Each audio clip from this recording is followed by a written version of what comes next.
ହିନ୍ଦୁମାନେ ମୂର୍ତ୍ତି ପୂଜା କରନ୍ତି ନାହିଁ। ଏହା ଉପରେ ଆଜି ଆଲୋଚନା ଜାରି ରହିବ।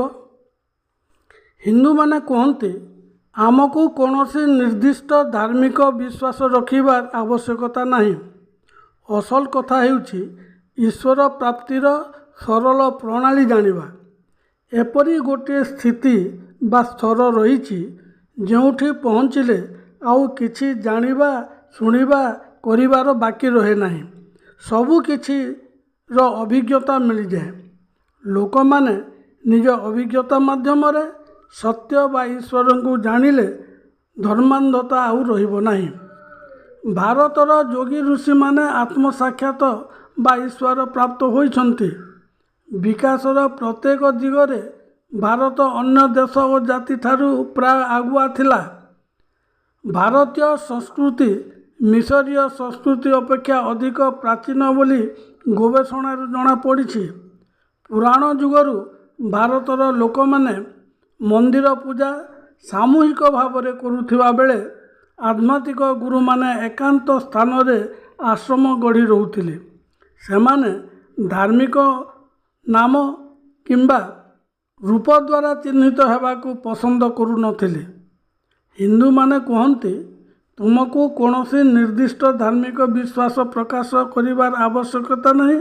ଗୁରୁତ୍ୱପୂର୍ଣ୍ଣ କଥା ହେଉଛି ଈଶ୍ୱରଙ୍କୁ ପ୍ରାପ୍ତ କରିବା। ହିନ୍ଦୁ ଧର୍ମ ଜୈନ ଓ ବୁଦ୍ଧ ଚିନ୍ତାଧାରାକୁ ଜନ୍ମ ଦେଇଥିଲା, ଯାହା ପ୍ରେମ ଭକ୍ତି ଓ କରୁଣାର ଚେତନାକୁ ବିକଶିତ କରିଥାଏ। ଜୈନ ଓ ବୌଦ୍ଧ ଧର୍ମ ଭାରତରେ ସଂଘ ଆନ୍ଦୋଳନ ଆରମ୍ଭ କରିଥିଲେ, କିନ୍ତୁ ଏହି ଧର୍ମଗୁଡ଼ିକ ସ୍ପଷ୍ଟ ଭାବରେ ଆତ୍ମଚେତନା ବା ଈଶ୍ୱରଙ୍କ ବିଷୟରେ ଶିକ୍ଷା ଦେଇ ନାହାନ୍ତି। ବୌଦ୍ଧ ଧର୍ମରେ କୁହାଯାଇଛି ଯେ କାମନାର ବିନାଶରେ ଦୁଃଖର ବିନାଶ, ଅର୍ଥାତ୍ ଇଚ୍ଛାର ତ୍ୟାଗ ବା ନିବୃତ୍ତି ରହିବା। ଅନ୍ୟପକ୍ଷରେ ହିନ୍ଦୁ ଧର୍ମ ଶିକ୍ଷା ଦେଉଛି ଯେ ଏହି ଜନ୍ମ ଏବଂ ପରଜନ୍ମରେ କିଛି ପାଇବାର ରହିଛି। ଆମେ ଆନନ୍ଦରୁ ଆସିଅଛୁ, ଆନନ୍ଦରେ ବଞ୍ଚିଅଛୁ ଏବଂ ସେହି ପବିତ୍ର ଆନନ୍ଦକୁ ଆମେ ପ୍ରାପ୍ତ କରୁଅଛୁ। ଆମେ ଅନେକ ଇଚ୍ଛା ମାଧ୍ୟମରେ ଜାଣତରେ ହେଉ କି ଅଜାଣତରେ ହେଉ ଭଗବାନଙ୍କୁ ହିଁ ଖୋଜୁଛୁ। ସମସ୍ତେ ଅସୀମ ଆନନ୍ଦ ଖୋଜୁଅଛୁ, ଯାହା ଈଶ୍ୱର ଅଟନ୍ତି।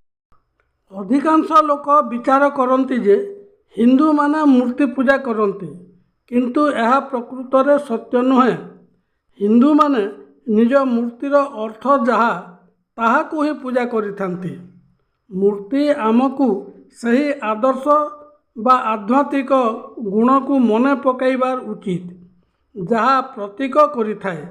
ଯେତେବେଳେ କୌଣସି ଲୋକ ଅର୍ଥକୁ ଭୁଲି କେବଳ ପ୍ରତୀକ ପୂଜା କରନ୍ତି, ତାହା ମୂର୍ତ୍ତି ପୂଜାରେ ପରିଣତ ହୁଏ। ଖ୍ରୀଷ୍ଟିଆନ କ୍ରୁଶ ହେଉଛି ଦୟା ଏବଂ କ୍ଷମାର ପ୍ରତୀକ। ଯଦି କେହି କ୍ରୁଶକୁ ଦେଖେ ଏବଂ କ୍ରୁଶରେ ଯୀଶୁଙ୍କୁ ସ୍ମରଣ କରେ, ମନେ ପକାଏ ଏବଂ ତାଙ୍କ ବାକ୍ୟକୁ କହେ, ହେ ପିତା, ସେମାନଙ୍କୁ କ୍ଷମା କର, କାରଣ ସେମାନେ କ'ଣ କରନ୍ତି ତାହା ଜାଣନ୍ତି ନାହିଁ, ଏହା ମୂର୍ତ୍ତି ପୂଜା ନୁହେଁ। ତେଣୁ ହିନ୍ଦୁମାନଙ୍କର ପୂଜା ସ୍ଥାନରେ ଛୋଟ ଛୋଟ ମୂର୍ତ୍ତି ଅଛି, ଯାହା ସେମାନଙ୍କ ପାଇଁ ସମାନ ପ୍ରେରଣା ଦେଉଅଛି। ହିନ୍ଦୁମାନେ ଈଶ୍ୱରଙ୍କୁ ଏକ ସୀମିତ ଭୌତିକ ରୂପରେ ନୁହେଁ, ବରଂ ସର୍ବବ୍ୟାପୀ, ସର୍ବଶକ୍ତିମାନ, ସର୍ବସମର୍ଥ ଈଶ୍ୱର ଭାବରେ କଳ୍ପନା କରନ୍ତି। ସେମାନେ କାଠ, ପାଷାଣ ଆଦି ଜଡ଼ ପଦାର୍ଥରେ ପ୍ରାଣ ପ୍ରତିଷ୍ଠା କରିପାରନ୍ତି। ତେଣୁ ସେମାନେ ପ୍ରାର୍ଥନାରେ କୁହନ୍ତି, ଯେଉଁ ଈଶ୍ୱରଙ୍କ କୃପା ମୂକକୁ ବାଚାଳ କରିପାରେ, କଥା କହିପାରେ, ପଙ୍ଗୁ ପାହାଡ଼କୁ ଅତିକ୍ରମ କରିପାରେ, ସେହି ପରମାନନ୍ଦ ଭଗବାନଙ୍କୁ ଆମେ ବନ୍ଦନା କରୁଅଛୁ। ହିନ୍ଦୁ ଧର୍ମରେ ଅଦ୍ୱୈତବାଦ, ଦ୍ୱୈତବାଦ, ବିଶିଷ୍ଟାଦ୍ୱୈତବାଦ ରହିଛି। ମନୁଷ୍ୟମାନେ ବିଭିନ୍ନ ଭାବରେ ବିଶ୍ୱାସ କରନ୍ତି ଯେ ଈଶ୍ୱରଙ୍କର ଅନେକ ନାମ ଓ ରୂପ ରହିଛି।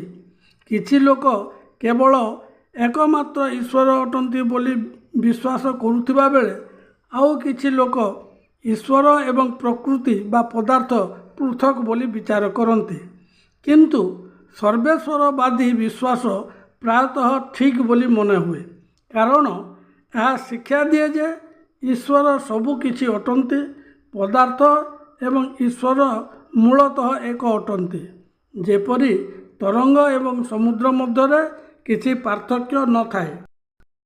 एही दृष्टिकोणरू विचार कले मूर्ति एवं ईश्वरଙ୍କ ମଧ୍ୟରେ कौनसी पार्थक्य नहीं, मूर्ति ही जीवन प्रतीक अटंती।